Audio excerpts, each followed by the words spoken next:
Terve, Ilpo Silvenainen täällä. Tänään on tämmönen jalanhoitosessio. Tuossa minun jalassa on jotakin ihmeellistä ja netissä mä kävin katselemassa, että mitä se voisi olla siellä. Minä itse epäilin, että se on känsä. Ja netistä kun katselin, niin siellä voisi olla, jotkut väittää, että se voisi olla syylä tai vastaava, mutta katsotaan vähän lähemmin, mikä tuo homma tuolla jalassa on ja pohditaan sitten sen perusteella mitä se voisi olla. Eli kysymys on tuossa kohti tommonen ympyränmuotoinen kovettunut iho ja täällä on vähän niinku kanssa tämmöistä kovettunutta ihoa täällä pikkuvarpaan syrjässä. Ja tuolla on sitten yhdessä nettisivulla lukee näin, että tavallisesti känsä on tasavärinen tai siinä nähdään sisäkkäisiä renkaita känsän sydämen ympärillä. Syylän rakenne on huokoinen ja siinä on nähtävissä pieniä tummia pisteitä. Jos känsän silmä painaa hermoa, sen painaminen sattuu. Syylä taas ei. Eli jos tuosta niin painaa sisäänpäin, niin ihan oikeasti se sattuu, että siellä tulee semmoinen niin hermokipu vastaan. No nyt se ei niin hirveän pahalta tunnu, että mä oon sitten tämmöistä Voltareenia laittanut sinne jo tässä pari viikkoa aina illasta ja aamusta, niin se on pikkasen jo itse asiassa niin paranemaan päin. Mutta sitten aina kun haluaa nopeita parannuksia, niin sitä kysyy, että mikä olisi muita keinoja. Ja tuolla netissä niin ne sanoo, että tämän ilmastointiteippi, se laitettaisiin tuohon päälle ja aina vaihdetaan tarvittaessa pari viikkoa sitten, niin se känsä pitäisi siitä irrota tavalla tai toisella. Ja niin mitä kun otetaan tuosta ilmastointiteippiä.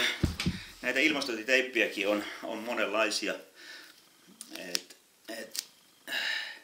Semmoisia halpisteippejä, jotka on samalla värillä, niin niillä ei kyllä tee yhtikäs mitään. Että ihan tämmöistä tukevaa ilmastointiteippiä. Mä vedän katsottua sillä tavalla, että se menee ihan tuonne sivullekin. Ja jos se nyt lähtisi niin siitä paranemaan. Itse asiassa mulla on sitten näitä kinekkiteippiä. Mä menisin vetää tästä sitten ihan tänne ympäri kinekkiteipin sillä tavalla, että tämä sitten niinku tavallaan tukee ja pitää tuon ilmastointiteipin sitten tukevasti paikalle. Ja näitäkin mä oon nilkkaa tukemaan laittanut aina silloin tällöin, kun nilkat äityy. Eli nyt mä en kinekkiteippiä juurikaan, pikkasen ehkä venytän tuota pohjan osuutta siellä, mutta se ei ole se tarkoitus. Eli otetaan tuolta vaikka kiinni ensi alkuun ja otetaan tuo keskikohta tuolta pois, pannaan tähän päällä, no pikkasen tuossa venytän tuolta sillä teidän niin mukaan ja lykätään sitten päällä päässä sitten tuo kiinni. Aha, katsotaan miten ne meni. Aha. Sitä kun sokkona näitä hommia tekee, niin tahtoo olla silleen, että ei nyt ihan hyvin satu, mutta ei se mitään. No, ei mitään. Kokeillaan. Mä annan tämän nyt olla tässä jonkun aikaa ja uusitaan sitten tarvittaessa nuo laasterisysteemit tuossa ja katsotaan miten se lähtee. Tarina jatkuu sitten myöhemmin.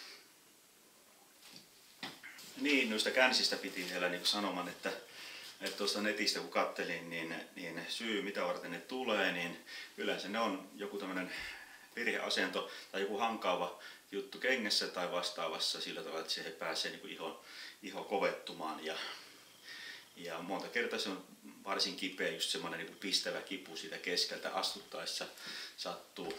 Mulla onneksi ei niin pahasti ole, mutta jos sellainen tulee, niin monesti sitten ruvetaan niin kuin astumaan väärässä asennossa ja niin kuin haetaan tavallaan sitä kivutonta juttua.